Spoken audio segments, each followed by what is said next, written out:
Drop it. TBS FM. 현재 상황 문제 파악 맥락에 집중 묵직한 질문 흔들리지 않는 중심의 축 최일구 몸쪽 꽉 찬 돌 짚고 쇼미더 뉴스 세상을 바라봐 어제의 뉴스가 오늘의 변화 쇼미더 뉴스 진실을 찾아봐 오늘의 뉴스가 내일의 역사 쇼미더 뉴스 꼭 알아야 뉴스만 골라서 전해드립니다. 쇼미더 뉴스 전해줄 분들입니다. 봉보라 봉봉 봉봉봉. 이분은 지치지 않습니다. 최진봉 성공회대 교수입니다. 안녕하십니까, 반갑습니다. 뚱커벨 인사이드 K 배종찬 소장입니다. 벨벨벨벨벨벨. 지인 아빠 청취자께서 배종찬 소장님 늦지 않는 모습 너무 보기 좋아요. 네. 9663님 라디오 잘 안 들었는데 요즘은 TBS 라디오를 제일 많이 듣습니다. 와. 특히 허리케인 최일구 방송 4주년 축하하고요. 오래전에 사업 망하고 건강도 많이 안 좋아서 우울증에 자살 생각까지. 지금은 허리케인 라디오 들으면서 하루에 12km 걷기 운동합니다. 몸무게도 많이 줄고 건강도 좋아졌고요. 운동할 때 들으니 더욱 재밌습니다. 특히 최국 화내는 코너 그리고 대권 코너가 제일 재밌습니다. 장수 프로그램 기원합니다. 9663님 감사. 근데 지금 두 분이서 하는 이 쇼미더 뉴스 얘기는 안 하시네. 그러니까 너무 좋기 때문에 너무 좋으면 말 못해요. 두 분 좀 더 분발해 주시고요. 네. 9663님께 하루 12kg씩 건강 참 좋습니다. 케이크 보내드리도록 하겠습니다. 예. 자 그리고요 아까도 했는데 청취자가 사탕을 보내주셨어 막대로. 제가 좀 드릴게. 제가 사실 사탕은 있는데 왔다 갔다 들고 다니는 게 귀찮아서 이제 저 선반에다 좀 놓고 편리하게 좀 싸보려고. 그나저나 그동안 사탕도 안 주시고 무심하더라고요. 자 시작하겠습니다. 너무 지체가 됐어요. 자 최진봉 교수 첫 번째 쇼미더뉴스 뭐죠? 대장동 국감 남은 과제는입니다. 자 18일 21일 두 차례 경기도 국감이 다 마무리가 됐는데 어떻게 보세요? 최진봉 교수님. 일단 이재명 지사가 선방을 했다고 보여지고요. 전체적으로 질문 내용들이 사실은 새로운 내용이라든지 아니면 지금까지 언론에서 보도된 내용 이외에 이재명 지사에게 피해를 줄 만한 그런 내용들이 별로 없었어요. 그래서 결국 물 국감이 아니었나 이런 얘기도 나오고 있고. 그러니까 소위 KO 펀치는 없었던 것 같다. 그렇죠. 결정적 한 방이 없어서 이재명 지사가 소명할 수 있는 기회만 제공해버렸다 이런 생각이 들고요. 국민의 의원들이 첫 번째 국감에서 막 소리 지르고 윽박 지르고 이랬잖아요. 근데 그런 부분들이 사실은 마이너스거든요. 그러니까 논리적으로 국민들이 볼 때 이게 정말 문제가 있다는 부분을 지적해야 하는 그런 부분이 제대로 안 되면서 결국 국민의힘은 소득 없이 끝난 그리고 이재명 지사에게는 도리어 해명의 기회를 줬던 그런 국감이 아니었나 이런 생각이 듭니다. 네, 저는 오전 국감은 두 번 다 집에서 봤거든요. 네. 요즘 그 IPTV 전체 채널 딱 나오는 그 기능 알죠? 네. 1번부터 쫙 나오잖아요. 네. 그러면 15개 채널이 쫙 전편에 뜨는데 거의 다 그걸 하고 있어요. 국감 경기도 국감 그게 다 나오더라고요. 그러니까 합치면은 한 50%는 되겠더라고요 시청률이. 네. 그래도 가급적 우리 TBS TV로 보셔야죠. 배 수장님. 네. 이재명 지사와 국민의힘 주장이 평행선을 달리는 의혹이 몇 개 있는데 일단 유동규 전 성남도시개발공사 본부장과의 관계예요? 첫 번째는 이제 국감에서 나왔던 내용이 유동규 전 본부장과 이재명 지사와의 이제 관계입니다. 그러니까 가깝다, 측근이지 않느냐. 그렇다면 지금 유동규 전 본부장이 구속된 사유 중에 하나가 이제 배임 혐의거든요. 그러니까 측근이라는 것이 이제 입증만 되면 이재명 후보, 이재명 지사가 성남시장 시절에 몰랐을 리가 없다. 유동규랑 그렇게 가까웠다면 배임 혐의가 있다. 이제 이걸 강조하기 위한 것인데 이재명 후보가 이렇게 이야기를 했어요.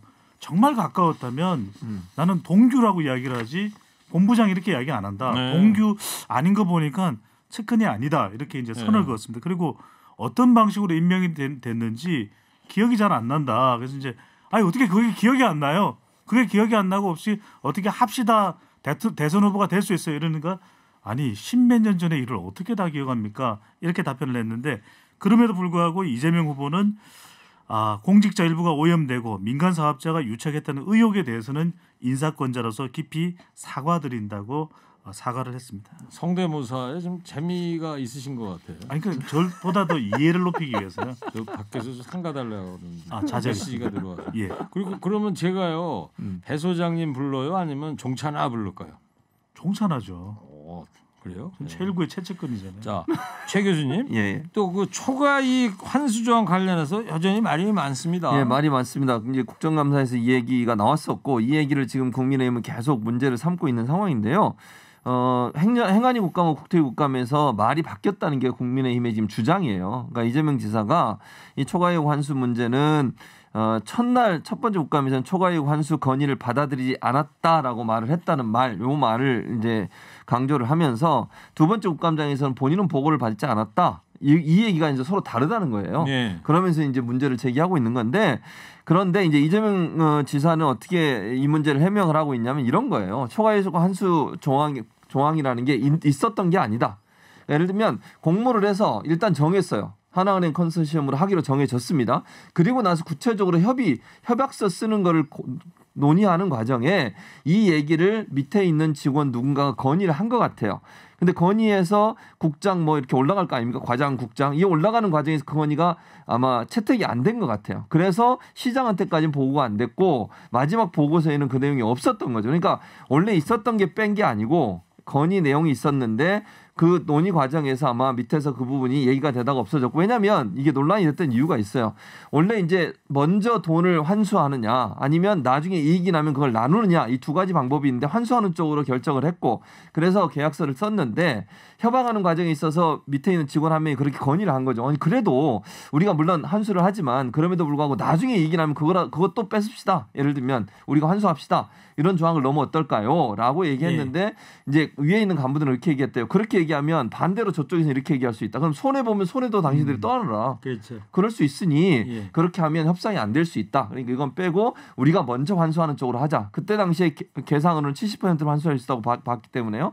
그래서 집어넣지 않고 보고서가 올라왔고 거기에 사인을 했다는 거죠. 그렇죠. 그게 이재명 지사의 얘기입니다. 그러니까 확정이익 환수를 이미 결정해놓은 상태인데 거기다가 땅값 오르면 또 돈을 더 내라 초과이익 환수하겠다.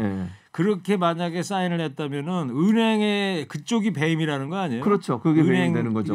손해를 입힌 거니까. 그래서 그렇게 되면 만약에 손해 나면 책임도 그럼 나누자 이렇게 얘기했을 가능성도 있다는 거죠. 그러니까 그때 당시 2015년에 이제 미분양 사태가 전국적으로 속출하고 있을 때니까 지금 결과만 놓고 보면 그렇지만 후회가 되는 거지만 그때는 어쩔 수 없었다는 게 이재명 지사의 이제 두 가지가 있는데 이제 2015년에는 부동산 시장이 좋지 않았기 때문에 빚을 내서라도 아파트를 사라 이렇게 최경환 당시 이제 부총리가 이야기를 할 정도였고 또 하나는 이제 그 직전에 위례단지 개발이 있었지 않습니까? 그때도 보면 확정 이익을 했더라면 더 많이 가져올 수 있었을 텐데 그렇지 못했었기 때문에 이 대장동 개발만큼 확정 이익으로 추진을 했던 거죠. 그래요. 자, 청취자 여러분 잠깐요. 그 속보가 들어왔습니다. 오늘 워낙 4시에 누리호 발사하기로 했는데요. 2시에 지금 발사관리위원회 열고 나서 그 결과가 지금 나왔습니다. 4시에 안 쏘고요. 1시간 연기돼서 5시에 발사한다고 합니다. 첫 한국형 100% 한국형 발사체 누리호 오늘 5시에 발사가 된다고 합니다. 자, 그런데 이제 국민의힘이 이재명 지사를 검찰에 이제 고발하기로 했어요. 최진봉 교수. 네, 고발하기로 했어요. 고발하기 한 게 그거예요. 지금 말씀 나눈 배임 혐의로 고발을 하는데 배임 혐의가 아니라 이거죠. 증언이 이게 국감에서 증언한 내용이 사실과 다르면 위증죄로 처벌할 수 있거든요.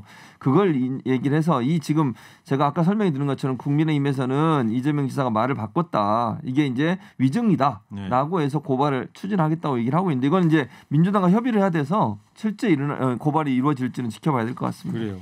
근데 지금 그 리얼미터 대표가 이야기를 하는 걸 보면 지금 상황에서 이 대선을 치른다 그러면은 국민의힘 후보 4명 누구든 민주당 이재명 후보를 이긴다 이런 이야기를 했어요. 네, 리얼미터 이택수 대표가 현재 여론조사 대표 아닙니까? 네, 현재 판세가 어떠냐라는 질문에 대해서 현 상황에서는 국민의힘 후보 4명이 이재명 후보를 이긴다. 근데 이게 이제 1대1 가상 대결의 지지율이 뭐 오차 범위 내도 있거든요. 또 오차 범위 밖도 있을 겁니다. 그러니까 앞서는 결과가 나온다 이 설명이고 심상정 정의당 후보가 완주를 하게 되면 진보층 유권자를 가져가기 때문에 이재명 후보에게 불리할 수 있다. 이런 이제 이야기 분석을 했는데 뭐 이건 우선적으로는 이제 이재명 후보의 지지율이 올라가는 컨벤션 효과가 일어나지 않는다고 볼 수 있는 것이고 두 번째로는 이제 정권 교체 여론이 그만큼 높다는 것인데 그런데 또 자동응답 조사는 이런 결과가 나오지만 면접원이 하는 조사는 좀 다른 결과가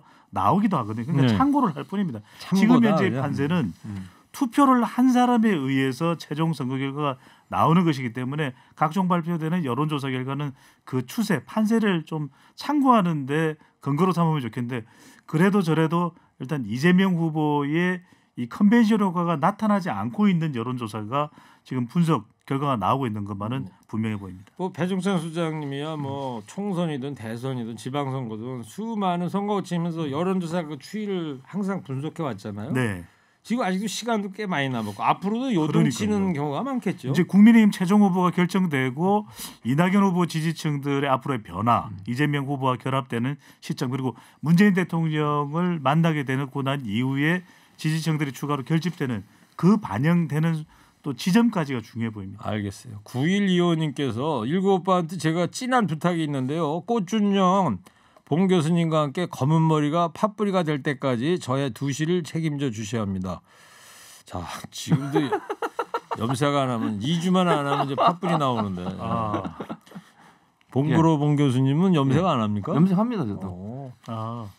저만 정전- 괜찮으니까 그럼 정찬이는 이미 하예요. 아니 2주 뒤에 그러면 제가 진행을 하면 되나요? 근데 저 배수장 머리는 그 은갈치가 그 꼭두 서 있는 것 같아. 반짝반짝거려요. 은갈치 이제 잔디 인형이죠. 알겠습니다. 최 교수는 몇 주에 한 번 하세요? 그러면 염색을? 염색을 저는 한 달에 한 번 정도 합니다. 오, 좋네. 예. 어디 이발소에서 하세요? 집에서 하세요? 미용실에서. 미용실 가시는구나. 이발소라뇨. 김경래 PD가 시간 낭비하지 마라. 그런 얘기 안 했어요. 예.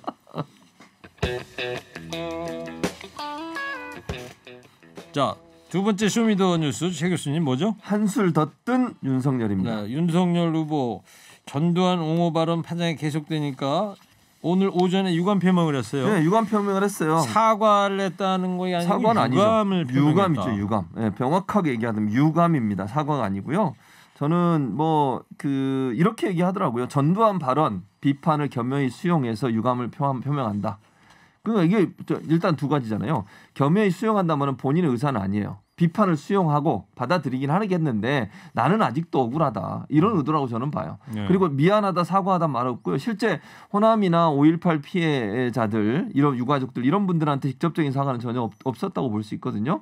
그런 상황이라고 하면 제가 볼 때 마지못했다. 당에서도 사실은 어제까지만 해도 사과 의사가 전혀 없었던 걸로 보여요. 그래요. 오늘 갑자기 이제 유감 표명을 했는데 어제 이준석 저 대표까지도 좀 네. 나서가지고 하라고 그랬었죠. 해결해야 되는 거 아니냐. 네. 그랬더니 떠밀리듯이 하면 한 것 같은데. 그래서 그런 부분이 저는 유감 표명했음에도 불구하고 더 비판이 커질 거라는 생각이 듭니다. 진심이 있느냐. 유감이라는 게 상당히 그 정치적 언어예요. 네, 이거는. 외교적 용어잖아요. 우리 네. 한일 간에 그렇죠. 대통령과 그 일본 총리 간에 뭐가 좀 안 좋은 감정이 있으면 유감이다 이런 얘기 이렇게만 많이 얘기하는 하는 거죠. 건데. 그 유감이라는 게 아리송한 거죠. 그러니까 그렇죠. 사과는 쿨하게 사과라. 이 네. 사과 전문가가 치알디니 박사라고 유명한 분이 계시거든요. 설득의 심리요. 아시네요. 예. 네, 그때 군더더기가 있어서는 안 된다는 거죠. 그냥 화끈하게 잘못했습니다. 사과드립니다. 몇 페이지에 나오죠 그 얘기가? 76페이지인가요? 자 그리고 어제 대구에서 국민의힘 토론회 있었어요. 4인 토론회가 있었는데 이 얘기로 이제 설전이 크게 일어났었는데 유승민 후보 이야기 한번 들어볼게요. 어제 나갔던 겁니다. 를 잘했다고 하더라도 이거는 평가를 할 수가 없는 겁니다. 혹시 윤석열 후보께서 내가 제2의 전두환이 되겠다 이런 생각을 갖고 계십니까? 어떤 정부든 업무 방식이나 정책에 있어서 잘된 게 있으면은 뽑아서 써야 된다는 차원의 말씀입니다. 네. 자 들으셨는데 배 소장 추가 설명을 좀 해주실래요? 그러니까 유승민 후보가 윤석열 후보의 전두환 이 미화 발언에 대해서 제2의 전두환이 되려고 그러냐. 정말 이게 강력한 비판인 거죠. 그러니까 오죽했으면 윤석열 후보가 전두환 씨로부터 배울 점이 있다 이야기했는데 그러면은 김영삼 전 대통령, 김대중 전 대통령, 노무현 전 대통령 다 배울 점들이 있잖아요. 그럼 이 전 대통령을 다 이야기하든지 유독 전두환 전 대통령을 미화하면서 이게 유감이다라고 표현하면 첫 번째로 이제 역사적 인식의 파장이 생기는 것이거든요. 네. 여전히 그러면 국민의힘은 이 전통적인 그런 보수의 안 좋은 이 점에서 벗어나지 못하고 있구나. 이런 뭐 부정적 비판이 계속 가해질 수밖에 없는 것이고 두 번째로는 정권 교체 여론이 이렇게 되면 또 약화될 수도 있는 것이고 중도층이 이탈되게 되면 유승민 후보뿐만 아니라 홍준표 다른 후보까지도 영향을 미치기 때문에 또 치열한 격론이 벌어진 거죠. 네, 오늘 이준석 국민의힘 대표가 호남을 갔더라고요. 호남 민심 다독이기 정도로 해석이 되는데 당사자의 이 사과가 없고 이런 상황인데 이준석 대표의 호남 행위 좀 효과가 있을까 어떻게 전망하세요? 저는 없을 거라고 봅니다. 기본적으로 호남 주민들이 화가 난 것은 윤석열의 망언이지 이준석이 대신한 사과한다고 문제가 해결되겠습니까? 저는 아니라고 봅니다. 지금 보면요. 윤석열 후보 같은 경우에 여러 가지 실언들 망언들 많이 하지 않습니까? 뭐 어록이 많은데 그 말을 할 때마다 대변인이 계속 나와서 해명을 하고 있어요. 본인은 사실은 해명하면 또 다른 논란을 또 불러일으켜요. 지금 마찬가지 개념 아닙니까? 이거 5.18 관련해서 특히 이제 전두환 씨 관련해서 망언을 해놓고 이거 본인은 사과도 제대로 유감만 표명하고 그리고 나서 이준석 대표가 호남 간다고 해서 호남 주민들이 이걸 받아들이겠습니까? 본인은 사과도 안 하고 유감 표명하고 있으면서 전두환이 정치를 잘했다고요? 전두환이 정치 잘했습니까? 최일구 앵커님한테 제가 여쭤볼게요. 옛날에 대학교 다닐 때는요. 불신 검문 엄청 당했습니다.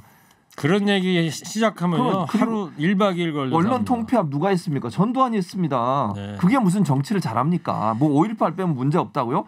5.18 빼고도요. 문제 많습니다. 그 독재 정권 했던 정권을 정치 잘했다고 그때 그런 소리를 하시면 되겠습니까? 네. 자, 한편에서는 또 이 지역 감정을 자극하는 일종의 전략 아니냐 이런 얘기도 나오고 있습니다. 이게 부산에서 했던 발언이고 어제 토론회는 또 대구에서 있었단 말이죠. 받아들이기가 힘든 것이죠. 그러니까 이 지역적으로 감정을 자극해서 조장해서 지지층을 결집시킨다. 그러니까 윤석열 후보가 최종 경선을 앞두고서 중요한 게 이제 보수층과 국민의힘 지지층일 수 있거든요. 그렇다면 대구 경북 상당히 많은 당원도 있고 또 대구 경북 출향 인사들의 수도권 영향력도 있고 그러다 보니까 대구 경북 결집한 거 아니냐. 또 보수층 지지층이 중요하니까 보수층 결집 아니냐 이런 이야기를 하는데 그런데 윤석열 후보의 발언을 가만히 보면 전두환 전 대통령이 독재와 5.18만 제외하고는 정치를 잘했다고 하는 호남 분들도 계신다. 이건 말이 안 되는 거죠. 네. 대구 경북 분도 계신다. 이렇게 이야기를 하면 모르겠는데 호남 분들도 계신다. 호남이 누구죠? 그러니까 이게 정말 침소봉대가 되는 겁니다. 몇몇 누가 그런 이야기를 했을지는 몰라도 다수는 여전히 전두환의 아픔으로부터 아직까지 헤어나지 못하고 있는 것이 호남인데 호남의 상처를 건드려서 지역 감정을 조장한다. 해서는 안 되고 절대 있어서도 안 될 일인 거죠. 네, 뭐 윤석열 후보는 국민의힘 경선이 끝나면 광주에 가서 위로하겠다 이런 이야기를 하는데 자기가 잘못한 게 없다고 처음에 그랬으면 광주 가서 위로할 일도 없잖아요. 네. 이중적인 태도를 보인다 이런 지적도 있고. 자 그리고요. 고발사주 의혹 녹취 공개 내용에 대한 윤석열 후보와 김웅 의원의 추가 해명이 좀 나온 게 있습니까? 있습니다. MBC PD수첩에서 이제 복원된 포렌식에서 김웅과 조성훈 씨 녹음이 그대로 다 방송이 되는데 목소리로 들으니까 더 생생하게 들리더라고요. 예. 어쨌든 그런데 김웅 의원이 지금까지 계속 했던 얘기가 뭐냐면 기억이 없다요. 계속 얘기했던 게 기억이 없다. 이거 녹취록 나오고 나서도요. 본인은 그런 얘기 한 기억이 잘 없다. 자기 음성을 듣고서도. 네, 그렇게 얘기했거든요. 그런데 해명한 부분이 딱 한 군데 있습니다. 뭐라고 돼 있냐면요. 제가 기억하는 바에 의하면 이 김웅 의원 말입니다. 검찰은 아닌 것 같다. 그 검찰은 아닌 것 같다. 저희가 그 말 저희가 준비합니다. 고소장은 이해가 있잖아요. 거기에 말하는 저희가 검찰은 아니라는 그러면 기억을 못하면 다 못하든지 하려면 다 하든지 선택적으로 기억합니까? 본인이 기억하고 싶은 것만 기억하는 거예요? 이게 논리적으로 말이 되고 상식적으로 이해가 된다고 생각하십니까? 네, 저는 너무 이해가 안 됩니다. 어떻게 이런 말을 할 수가 있는지 모르겠고요. 윤석열 이름 3번 거론됐잖아요. 10위권이 차단하려고 그랬다는 거예요. 아니 그러면 아예 윤석열 이름을 넣지를 말든지. 아니 생각해보세요. 본인이 고발장 줘가지고 그거 갖다가 주면 본인이 가면 윤석열이 시켰다는 걸 알 거다. 아니 뭐 윤석열이 시켰다고 생각할 거다. 이런 생각을 했다는 것은요. 상식적으로 사람들이 그렇게 생각할 수 있는 행동이라는 얘기예요. 그런 행동을 왜 하는 겁니까? 왜 그리고 검찰이 아니라고 지금 얘기하고 계시는데 본인도 검찰에 있었잖아요. 그걸 만들어가지고 외부에서 누군가 모르지만 그 세력이 사람들은 다 검찰이라고 생각합니다만 그거 가져다가 야당이 주고 그걸 고발하라고 여당 국회의원하고 또 뭐 피고발이 누굽니까? 지금 네. 피해자라고 얘기하는 거기까지 사람이. 하시고요. 네. 좀 진정하시고 사탕을 좀 드릴게요. 이거 좀 빨고 계신 막대사탕. 진정제를 드려야 되잖아요. 자 마지막 하나만요. 네네. 시간이 이거 얼마 없는데 예. 공수처하고 검찰은 어떻게 한대요? 추가적으로 밝혀진 수사 내용이 있나요? 공수처가 한동훈 검사장과 권순정 대검 대변인을 추가로 이제 입건을 했습니다. 이제 더 수사를 해야 이 고발장 작성과 전달 과정에 관계가 있는지 수사를 하는데 백혜련 더불어민주당 의원 아시죠? 네. 백혜련 더불어민주당 의원이 밝힌 내용에 따르면 지난해 4월 1일부터 이틀간 윤석열 전 총장하고 한 검사장의 전화 통화가 무려 29번이나 있었다고 합니다. 그리고 한동훈, 권순정, 손준성 사이의 네. 카카오톡 대화방에서 대화가 75회나 이루어졌다 그러는데 한동훈 검사장은 이거 다 끼워 맞추기다, 범죄행위다, 법적 조치를 취하겠다 이렇게 또 반박하고 있습니다. 알겠어요. 자, 배 수장님도 오늘 청취자가 선물로 보낸 건데 네. 막대사탕 가시면서 좀 드시고 자, 오늘 쇼미더뉴스 여기까지 하고요. 자, 누리호가 예정보다 1시간 늦춰진 오후 5시에 발사 예정이 되어 있습니다. 2시 반부터 연료 충전에 들어갔답니다. 30분 전부터.